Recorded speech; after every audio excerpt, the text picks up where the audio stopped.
La diversidad en las instituciones de educación superior tiene una arista a veces poco tratada, la diversidad dentro del aula y su relación con las metodologías de enseñanza y aprendizaje. Así, prácticas docentes innovadoras con enfoque en el hacer pueden ser claves para abordar este desafío. Pero cuando pensamos en metodologías más activas o más inclusivas, tendemos a pensar en cursos pequeños, lo que va a contracorriente con las masivas aulas de la educación superior. En este capítulo conoceremos la experiencia de las actividades de resolución colaborativa de problemas, impulsadas por el profesor Patricio Felmer, académico del Departamento de Ingeniería Matemática y Premio Nacional de Ciencias Exactas, quien lleva años desarrollando y puliendo esta particular metodología.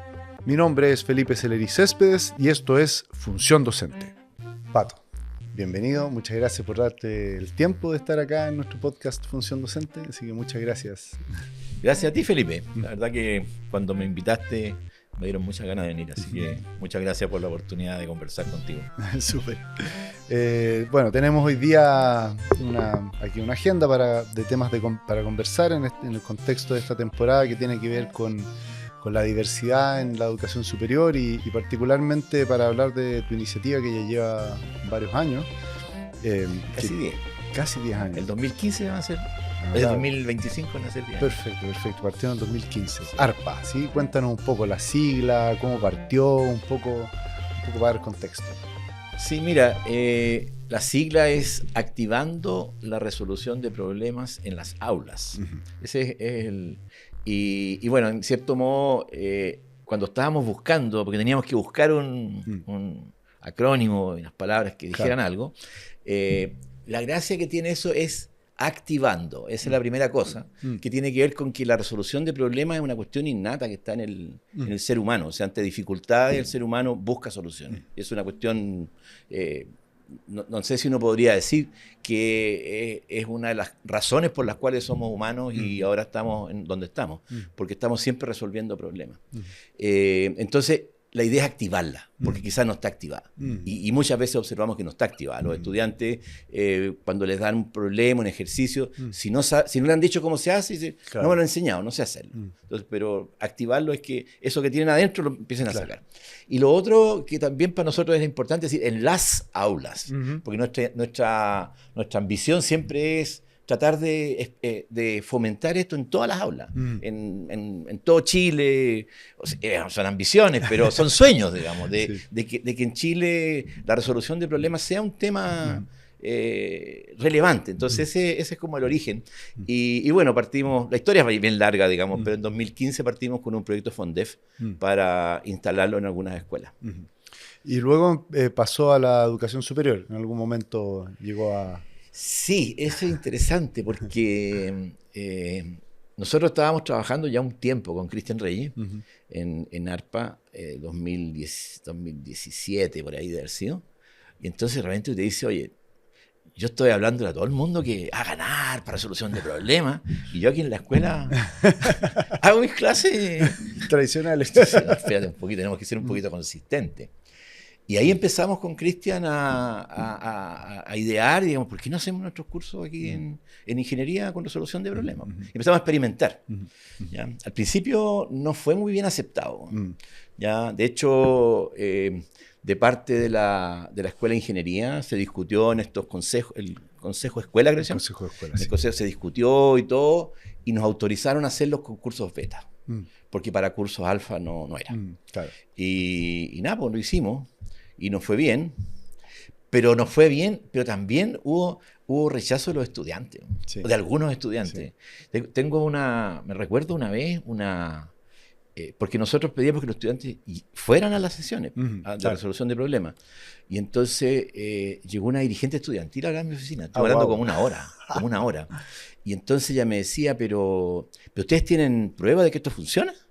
Yo le decía, bueno, no tenemos, pero es que si no nos dejan hacerlo, nunca vamos a tener pruebas. Esta cuestión hay que empezar a hacerlo y ver qué pasa. Tampoco tenemos mucha prueba de que la cátedra frontal funciona. Bueno, pero eso está instalado. Sí, claro. Y aquí era una cuestión distinta. Sí. Es verdad. Entonces, y también, bueno, después quizás te cuento, dependiendo cómo sea la conversación, tengo una historia con los estudiantes de primer semestre. curso alfa, la primera vez que lo hice. Curso alfa, para quienes no escuchan, son los cursos cuando van en el...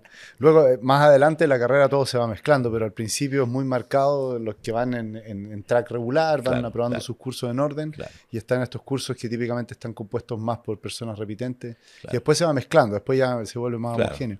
Pero bueno, pero por ejemplo, en primer año, al primer semestre, esencialmente algunos repitentes 2 veces o gente que se fue y volvió, pero el 95, 98% son estudiantes que recién llegan a la universidad, su primer curso universitario. Y el segundo semestre hay cursos que, ¿no es cierto?, toman el segundo curso de cálculo, pero hay unos que repiten y esos son los betas. Y entonces a nosotros nos dijeron, para los betas sí, pero no para los alfa. Y entonces, en un momento dije, bueno, en realidad está la libertad de cátedra. Entonces dije, bueno, si existe la libertad de cátedra, ¿por qué no puedo enseñar como yo quiero? De hecho, cada cual un poco enseña como quiere. Entonces yo me lancé con el primer semestre con resolución de problemas. Y hacía una clase de cátedra y 2 resolución de problemas. Y a mitad de semestre tuve un levantamiento popular. Pero fue, un poquito antes de la mitad. Pero todavía no habían salido las notas del primer control. Entonces estaba muy nervioso. Y tuve una discusión con todos los estudiantes ahí nos pusimos en un círculo, todos los estudiantes de primer semestre. Que son siempre los demás. Claro, deben haber estado, o sea, no sé, estaban todos, pero había un grupo muy grande, ahí un círculo grande, y empezamos a conversar. Habían algunos que defendían, decían que es bueno, y otros que no. Y entonces decían, no, porque nosotros nos sentimos inseguros para las pruebas, porque no tenemos clases auxiliares, y yo decía, bueno, pero ¿ustedes creen que sus compañeros no estaban inseguros? Y fíjate que más o menos esos días salieron hasta el control. Y resulta que a ellos no les había habido ni mejor ni peor que los demás. Y eso bajó la tensión y se empezaron a dar cuenta que esto de estar asustados por la primera prueba era natural. Pero claro, yo decía, los demás tienen clases, tienen 2 clases y un auxiliar. Como que les dicen todo y nosotros no. Y ese semestre terminó bien. O sea, igual algunos reclamaron en la encuesta docente, pero terminó bien y bueno, y ahí ya dijimos, no, ahora en adelante el curso que sea y ya se instaló. Hay una cosa interesante porque eso me recuerda a reflexiones que hemos tenido internamente en el equipo. Hay algo de ver a otro hacer, ¿cierto? Que uno dice, bueno, entonces si esa persona lo puede hacer, entonces yo también, pero nunca lo he hecho. O sea, yo veo estos, no sé, videos de una persona haciendo cafetería impecable, y digo, bueno, yo lo puedo hacer, lo trato de hacer y es un desastre. Entonces es difícil tomar la decisión de hacerlo con las propias manos, es un tema, pero es lo que verdaderamente genera aprendizaje probablemente, ¿no? Claro, y también un poco está en esta escuela, o sea, esto es parte de lo que nosotros somos como escuela, es tirarte por las cosas nuevas, o sea... No puede ser que la autoridad te diga no se puede. Eso en la escuela es... Sí, pero ha ido cambiando. Ha ido cambiando, ¿no? Pero estoy hablando de hace 8 años atrás. Sí. Y volviendo, bueno, esta convicción de por qué hacer las cosas así, hay varias aristas que yo sé porque las hemos conversado en estos 10 años. Sí, una cosa que Felipe trabajó para en algún momento. Así que... Estamos revelando los secretos. Sí, efectivamente. Estuvimos compartiendo ahí un tiempo, 2 años intensos al inicio más o menos. Y fue una muy buena época. Independiente de que estés tú al frente, pero verdaderamente fue una muy buena época. En ese tiempo hablábamos de que una metodología de esta naturaleza logra gestionar la diversidad dentro del aula, a diferencia de una cátedra frontal donde uno no tiene muy claro, uno por lo menos no percibe, no toca, ¿cierto? Qué tan diversos son los niveles de conocimiento, de habilidades, de perfiles, etc. Cuéntanos un poco más de cómo eso ocurre en la sala, ¿no? O sea, a ver, en primer lugar, una clase frontal es un discurso para todos. No hay posibilidad de tener discursos para distintas personas. Ese discurso puede ser más cercano, más lejano, pero es un solo discurso. En cambio, trabajando con resolución de problemas, primero que nada, los estudiantes se organizan en grupos. ¿Ya? Nosotros trabajamos en grupos de A4. ¿Ya? Se organizan en grupos. Y entonces cada vez que vamos a hablar del monitor. ¿Ya? Porque en el caso mío, Cristian también hace lo mismo, Cristian Reyes. Nosotros trabajamos en la sala con somos 3 personas las que trabajamos, el profe y 2 auxiliares. ¿Ya? Porque son 100 alumnos y más o menos uno puede atender a 30 relativamente bien. Digo, para que no estén todos con la mano levantada esperando que nos vengan a ver. Entonces, claro, tú te acercas a un grupo de 4. Y ahí le conversas a un grupo de 4. Entonces, evidentemente, que la discusión, la conversación, si ellos están contentos, tú le tiras una talla, si o al revés, digamos, si están muy contentos, le dices, oye, pongámonos serios. Claro. O sea, tienes una conversación con los estudiantes y eso, claro que, o sea, de por sí hace que el discurso se adapte al grupo. Exacto. Entonces, eso de por sí es así. Y hay otro elemento que para nosotros es esencial en esto, una cuestión bien simple, que es que cuando se armen los grupos sean aleatorios. ¿Ya? De ese modo, los grupos siempre están cambiando. Claro. ¿Ya? Y eso significa varias cosas. Una de ellas es que los que se sientan atrás, que son más tímidos, de repente han sentado adelante. Claro, ¿Me explico? Claro, sí. Y entonces eso evidentemente que favorece el discurso para la diversidad. Estoy hablando del discurso de los estudiantes, que tienen que trabajar en conjunto con un problema. Suponte un cabro es más tímido, habla menos, pero tiene que intervenir en algún momento. De repente se le ocurre una idea y se siente bien. Entonces eso evidentemente que en temas de género también, digamos. O sea, trabajan de igual a igual, hombres y mujeres, digamos. De repente un grupo de puras mujeres, otro de puros hombres, de repente están mezclados. Entonces eso también no hemos hecho estudios al respecto, porque igual todas estas cosas, hacer estos estudios son caros, digamos. No es que sean tan caros, pero hay un fondo de investigación. Claro, sí. Entonces, aunque A2IC ha proveído algunos fondos y que han sido muy bien utilizados, ¿no? En serio. Pero entonces, claro, o sea, se produce una cercanía entre el profesor, los estudiantes. El profe, en todo caso, en estas sesiones, el profe es un ayudante más. Claro. O sea, los 3 tenemos el mismo rol. Yo y los otros, el mismo rol. Nos dividimos la clase en 3 y tenemos un 7, 8 grupos que atender durante la sesión. Entonces, claro, yo creo que hay los estudiantes tímidos no se quedan atrás. Tienen que estar ahí, o sea, y eso es muy bueno para desarrollar cuestiones que no son matemáticas, pero que son fundamentales para un ingeniero o ingeniera. Claro, estas habilidades, ¿no? Hay una cosa también que me acuerda en el tiempo, que yo también hacía clases con resolución de problemas. Me acuerdo de una historia con una de las auxiliares, de las ayudantes, ¿no? del curso, que era top en el departamento de matemáticas, súper querida, excelente evaluaciones, etc. Y me decía, pero profe, cuando hacemos esto, yo no puedo responder preguntas a todo el mundo. Y decía, a ver, pero ¿cuántas preguntas te hacen en una clase normal? 4 o 5, sí, más o menos. ¿Cuántas personas distintas te hacen esas preguntas? 3. Y ahora, en una sesión de resolución de problemas, ¿cuántas interacciones hay? Ese es como, dentro de lo que tú acabas de decir, creo yo que ahí hay una clave. La cantidad de interacciones que uno tiene como profe con estudiantes es altísima y eso es que logra gestionar el aprendizaje de una manera muy distinta. Claro, y por ejemplo también, o sea, para empezar, tú tienes, en lugar de tener 100 alumnas, tienes 30 grupos. Claro. ¿Ya? Claro. Y entonces, cada vez que te acercas a un grupo, vas a estar con 4 personas, pero tú no hablas con las personas. O sea, parte de la estrategia es no hablar con las personas del grupo, sino que hablar con el grupo. Entonces, o sea, realmente tú los conoces. ¿Ya? Yo sé malo a los nombres, pero las caras y cómo son, cuánto... ¿Me entiendes? Uno tiene claridad de quiénes son sus estudiantes. Eso es bien... Y lo otro, que también es bien notable, es que uno empieza a comprender cómo los alumnos perdidos están a veces, ¿no?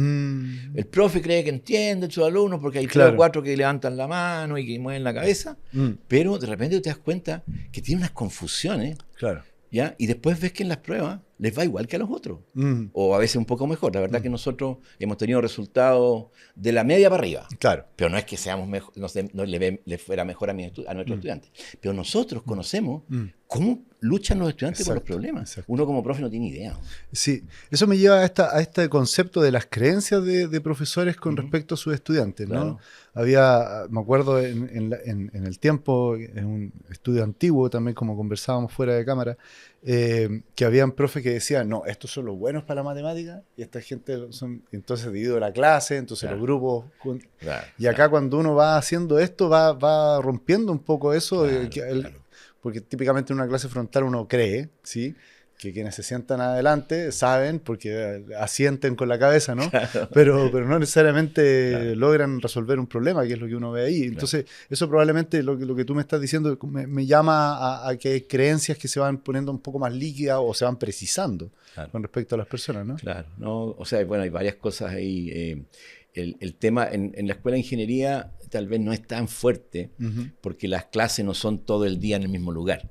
¿Ya? Claro. Pero igual se da que los alumnos y las alumnas que se sienten mejores están adelante y los otros se van atrás. No es tan definido, pero en las escuelas muchas veces es bien fuerte, definido. Claro. Súper fuerte. Y de hecho a veces el profesor lo sienta adelante. Claro. Y claro, la resolución o sea, el trabajar en grupos aleatorios te desarma completamente esa cuestión.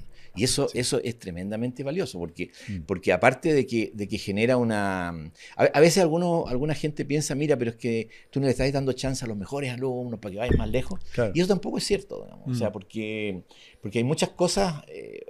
todos los que hemos hecho clase sabemos que empezamos a aprender la materia cuando empezamos a hacer clase. Es decir, cuando hay un estudiante... Es el momento donde se juega todo. Sí, es verdad. Claro, entonces cuando un estudiante que tiene más habilidad tiene que explicarle al otro, porque esta es una cuestión básica en esto de resolución de problemas, que el problema está resuelto, porque los estudiantes reciben problemas de uno. ¿Ya? No es que reciben una lista de problemas, es decir, un problema y tienen que resolverlo. Entonces, claro, si alguno de los estudiantes del grupo no sabe resolverlo, el profe se va y le dice, ya, tienen que, todos. Claro. Entonces, si hay un poquito más aventajado, tiene que explicar, tiene que... Y convencer también. Claro, para que después pueda. Entonces, Claro. entonces ese también es un aprendizaje, Total. es cómo yo le explico. ¿Ya? Y evidentemente hay otros días en que le toca a un grupo donde están todas las mejores alumnas del curso y ahí van más rápido y trabajan duro. O sea, es una mezcla, no son grupos estancos. Eso es súper importante. Se rompe eso. También, por ejemplo, de creencias, digamos, esto de creer si pueden o no pueden trabajar en grupo. También, claro. Colaborativamente, digamos. Y eso es una cuestión que, o sea, nosotros sabemos por experiencia que en cualquier nivel se puede trabajar en grupo y se puede trabajar bien. ¿Ya? Y es bastante rápido que se acostumbran. ¿Ya? Y eso a los profes dicen, no se puede, no, mis alumnos se desordenan mucho. Pero claro, porque han estado trabajando en grupo, en actividades que son medio rutinarias, que no les interesan a los cabros, pero cuando les interesa, se ponen a trabajar. Y de alguna manera el desafío que te genera un problema, cuando el problema es así, es desafiante, Claro, desafiante, te pone a trabajar. Es bien impresionante. Requiere de que el profe, por supuesto, los estimule y trabaje con ellos, pero es bien impresionante y a todos los niveles lo hemos visto. Además que también la manera de trabajar en una actividad de resolución de problemas tiene una estructura, simple, pero estructura, ¿no? Claro. Que también va dando luces a profes de que hay una parte de activación, ¿no? Donde se echa a andar el tema, luego van evolucionando a que el problema se va cerrando, ¿cierto? Entonces la intervención es diferente. Exactamente. Y solamente conceptualizar los momentos diferentes que tiene un acto de resolver un problema, también guía al equipo docente a cómo va interviniendo. Exactamente, claro. En vez de dejarlos, digamos, libremente o desestructuradamente. No, pues claro, o sea, la idea o sea, yo digo, mira, cuando tú estás aburrido, estás haciendo una clase con resolución y estás aburrido, y quiere decir que lo estás haciendo muy bien, ¿ya? Pues los cabros están trabajando. Pero claro, no es el trabajo libre así, no, o sea, hay una intención clara, que es resolver el problema. O sea, ese es el... Entonces los cabros se enfocan en eso. Y lo único que tiene que hacer uno es, a veces, que de repente están perdidos, no saben cómo seguir. Claro. Tienes que estimularlo.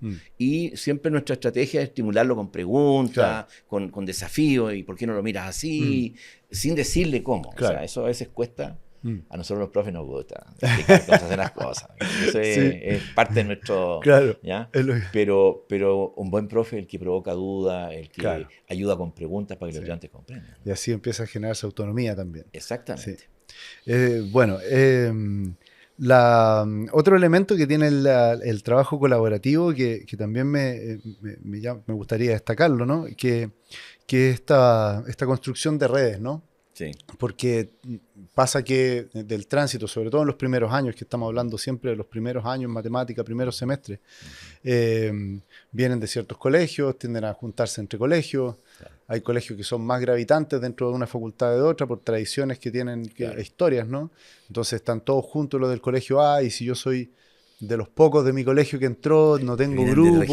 Claro, por ejemplo, también. No tiene ninguna, no conoce a Exacto. nadie. Y esto del trabajo en grupos colaborativos, uno empieza a conocer gente distinta y que empieza a enganchar por el acto de resolver problemas. O sea, se juntan no porque les gusta un equipo de fútbol u otro, sino que por lo que nos convoca a la actividad. Sí. ¿Eso lo han visto? Sí, mira, eso es o sea, yo digo es evidente, pero Pero claro, una de las cosas, a mí me pienso que en ingeniería, y estábamos avanzando mucho hacia eso, siempre se dice que en la escuela de ingeniería una de las cosas que hace es que uno genera redes.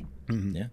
Pero claro, actualmente, producto también de la tecnología, los estudiantes son bien solos.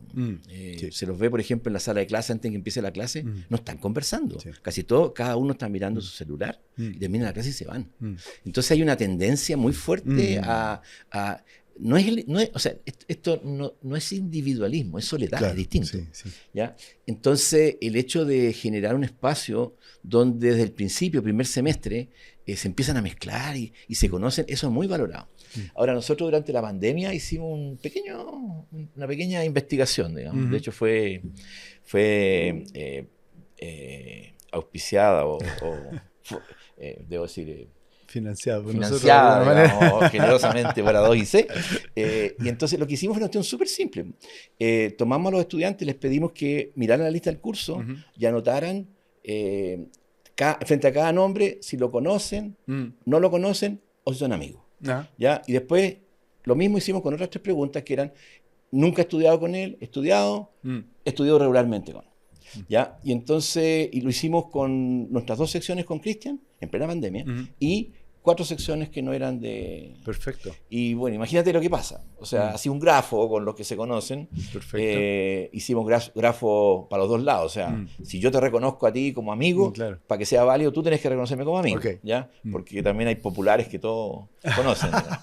y no, o sea, obviamente las redes son mucho más densas. Mucho más robustas, más densas, claro. Y lo otro también hicimos, agrupamos grafos... clusters ¿sí? Claro, es más bien, ¿cómo se llaman? Se me olvidó el nombre ahora, pero son grafos independientes, digamos. O sea que son grupos de estudio. Ya, ok. ¿Ya? Y había más grupos de estudio con nuestros estudiantes que los otros. Entiendo. Lo cual, o sea, es más que natural, digamos. Pero ahora, de hecho, con unos colegas hicimos un artículo que va a ser publicado ahora a partir de esos datos. Fantástico. ¿Ya? En una revista de enseñanza enseñanza de la ingeniería. Genera redes, genera redes, o sea, y conocía a la gente. Y probablemente y conocía todo lo de tu curso. O sea, porque alguna vez te toca. O sea, claro. Entonces, no, yo creo que esa es una de las cosas hacia las cuales deberíamos movernos en la Escuela de Ingeniería, hacia actividades presenciales colaborativas con esta perspectiva. Porque esto de estar en la casa tiene su problema. ¿No? Sí, estoy de acuerdo. Es una cosa que también... Y la clase tampoco te ayuda. Sí. Porque estás solo escuchando y te sientas con tu amigo. Sí. ¿No? Está en la literatura, en los newsletters que yo estoy suscrito y algunos más del equipo también, aparece cada cierto tiempo la soledad en los campuses universitarios, que es un tema del aislamiento, que tiene un efecto también post-pandémico, de estar mucho más metido en las redes sociales, digamos, virtuales, más que las redes sociales físicas. Y esto tiene una ventaja al respecto de eso, sin duda. Y esto... Bueno, también para hacer un poco de historia, la diversidad dentro de las facultades ha ido cambiando, ¿no? Hay una imagen antigua, diría como de los 90 hacia atrás, ¿no? Que por lo menos en nuestra casa de estudio, quienes llegaban a la Escuela de Ingeniería y Ciencia eran cortados por el mismo molde de un par de colegios, ¿no? Y ha ido cambiando eso, ¿sí? Y las habilidades con respecto a la matemática. Entonces, cuéntanos un poco, tú... tienes una larga trayectoria como profesora acá en la facultad, seguramente has percibido un poco esto y cómo también estas metodologías van aportando a esto que estamos hablando, ¿no? Las redes, etcétera. Claro. Sí, bueno, efectivamente nuestra sociedad se está moviendo hacia la diversidad, o sea, y hace reconocer la diversidad. Correcto. ¿Ya? Que siempre han estado presentes, solo que...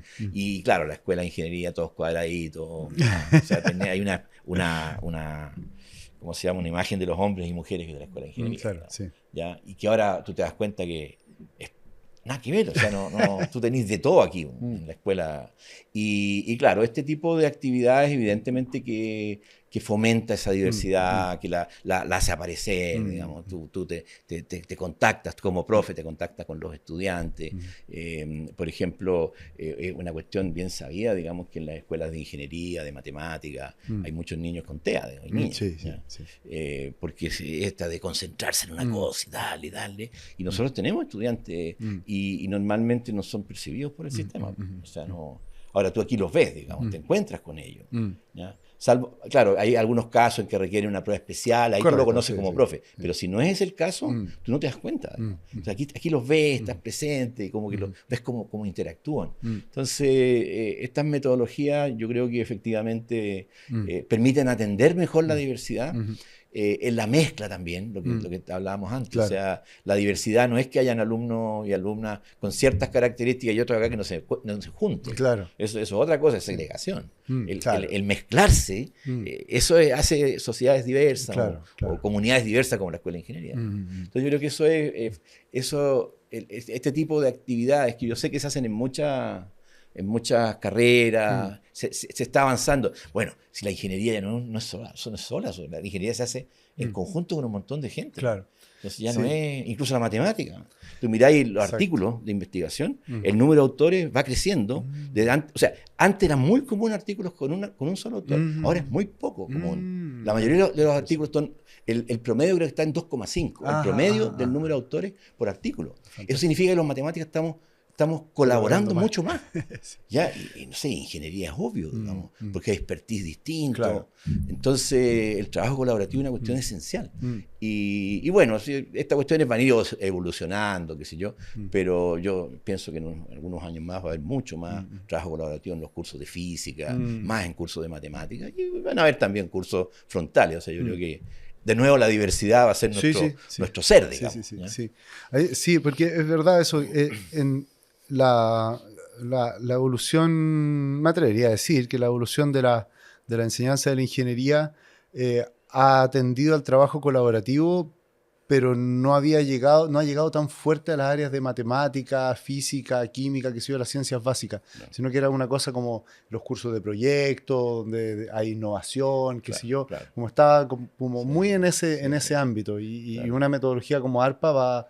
Como dice, esto se puede hacer en matemática. Te digo, por ejemplo, hay un curso que ahora se está haciendo en matemática, en ingeniería matemática, no me acuerdo cuál es el curso, pero tiene una sesión de resolución de problemas en el Zócalo, ya justo antes de nosotros. Entonces, cuando nosotros llegamos a las 6 de la tarde, están ahí en la pizarra trabajando en grupo. Uno ve la pizarra ahí, espacios topológicos, qué sé yo, y están trabajando. No sé de qué curso es, pero es de análisis, de ingeniería, de ingeniería matemática. Entonces, lo otro, hace unos días me encontré con un profesor de física que está trabajando con sus estudiantes, creo que el jefe docente, Falcón. Sí, Claudio, sí. Entonces Claudio me dice, oye, es que te queremos hacer algo con los estudiantes repitentes, con los beta. Yo le digo, o sea, para un beta, para un estudiante repitente, repetirse toda la misma cuestión, las mismas clases. Ver la película de nuevo. Yo le digo, oye, no, hagan resolución de problemas. Bueno, no sé si lo va a hacer, pero estaba medio entusiasmado. Porque claro, para un estudiante que ya vio la materia, ya no se trata de verla de nuevo, sino que trabajar con ella. Y eso es resolución de problemas. Puede llamarlo de otra manera, digamos. ¿no? Sí, no tiene para qué llamarse así, digamos. Sí, se entiende, porque claro, es también algo que hemos discutido en el equipo. Para una persona que falla en el curso, digamos, reprueba, que tampoco es grave, pero eso... Sí, pues a cualquiera le pasa. Claro. Pero da unas luces de que esa oferta que se le hizo a ese estudiante de esa ruta de aprendizaje no calzó con su manera de aprender. Entonces, lo peor que uno podría hacer es repetir esa manera que no funcionó. Exactamente. Entonces, mejor cambiar el enfoque, a ver si esta otra manera, que nos asegura que sí, pero sabemos que la otra no funciona, al menos. Claro. Sí.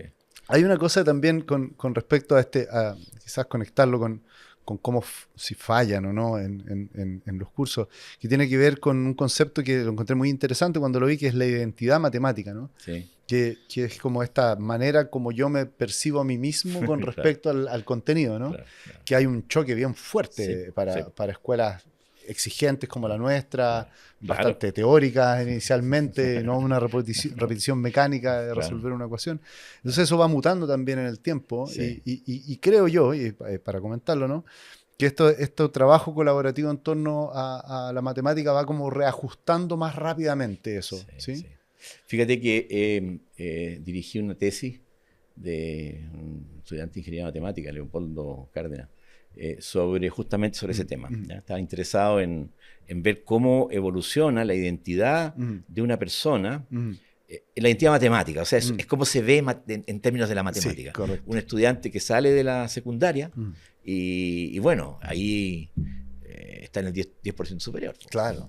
Y llega a la escuela de ingeniería, está con todos los 10% superiores, así que ya no necesariamente está en el 10% superior. Claro. Y entonces me acuerdo que él porque hizo entrevistas, claro. Entonces había un estudiante que decía que después del segundo control empezó a percibir que sus compañeros estaban igual que ella. ¿Ya? Ahora, el Leopoldo no lo hizo con estudiantes que trabajaban con RP, con resolución de problemas, no nuestros estudiantes, fueron estudiantes que eligieron con otro criterio. Pero claro, cuando se juntan en la primera clase y empiezan a resolver problemas y se miran así, no cayó nada. Entonces, evidentemente que rápidamente ya sabe que sus compañeros son iguales.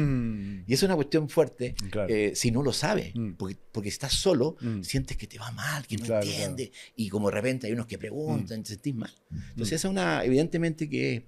Y el paso, digamos, este paso de la secundaria a la universidad, claro, debe demorarse más o menos un semestre, un poquito más, cuando ya eres, yo digo, ya eres veterano, digamos, después del primer semestre ya eres veterano, ¿no?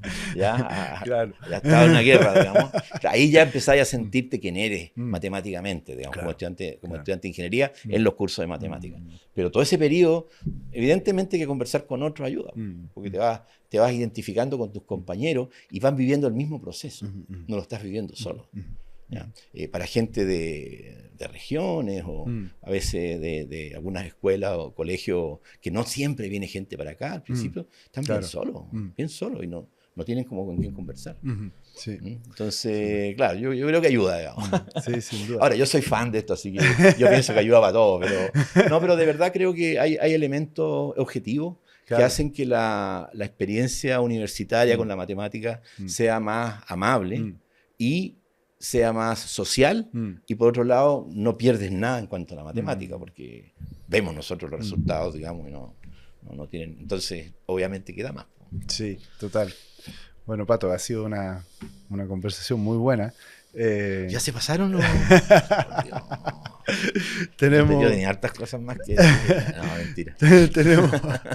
Tenemos siempre una última pregunta para cada invitado o invitada del podcast, que yo creo que ya has dado luces de tu opinión al respecto, que es la pregunta que le da el nombre a nuestro podcast, para que nos respondas desde tus interiores. ¿Sí? ¿Cuál es la función docente? La función docente. Una vez me preguntaban, estaban haciendo como una encuesta entre gente que en temas de educación, decían, ¿cuál es la mejor escuela? Entonces le doy unas par de vueltas y bueno, en la escuela donde la pregunta es reina. Muy bien. Entonces acordándome de esa, claro, el profesor tiene que generar preguntas. O sea, es clave que el profesor genere preguntas. La respuesta, ojalá que ojalá que no tenga que generar la respuesta. Pero generalmente se entiende al revés. Entonces el profe está dado para explicar, no para generar preguntas. Ahora, tú puedes generar preguntas explicando. Claro. O sea, depende de cómo hagas la pregunta. O sea, por ejemplo, si un estudiante ha resuelto un problema y está malo el problema, hay un error. Claro. Tú puedes decirle, mira, ahí está tu error. O tú puedes hacer una pregunta porque el estudiante descubre el error. Exacto. Entonces, la pregunta es clave. Yo creo que eso es esencialmente el generar duda. En decirle, oye, pero tú crees que estás bien. ¿Me puedes explicar por qué está bien? ¿Ya? Generar esa duda es fundamental para el conocimiento. Entonces, sí, yo diría que la función docente está centrada en generar preguntas, generar dudas, poner desafíos. Eso sería mi manera de verlo. Fantástico. Muchas gracias, Pato. Muy bien, pues gracias a ti.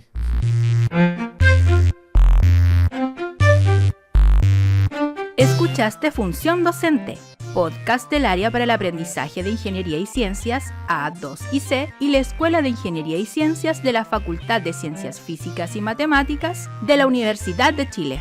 Recuerda seguirnos en nuestras redes sociales, Instagram, Facebook y Twitter. Encuéntranos como @escuela de pregrado_FCFM. Escúchanos en Spotify y YouTube. Encuéntranos como Función Docente. Las opiniones vertidas en este programa no representan necesariamente el pensamiento de la Escuela de Ingeniería y Ciencias de la Facultad de Ciencias Físicas y Matemáticas de la Universidad de Chile y son de exclusiva responsabilidad de quienes las emiten.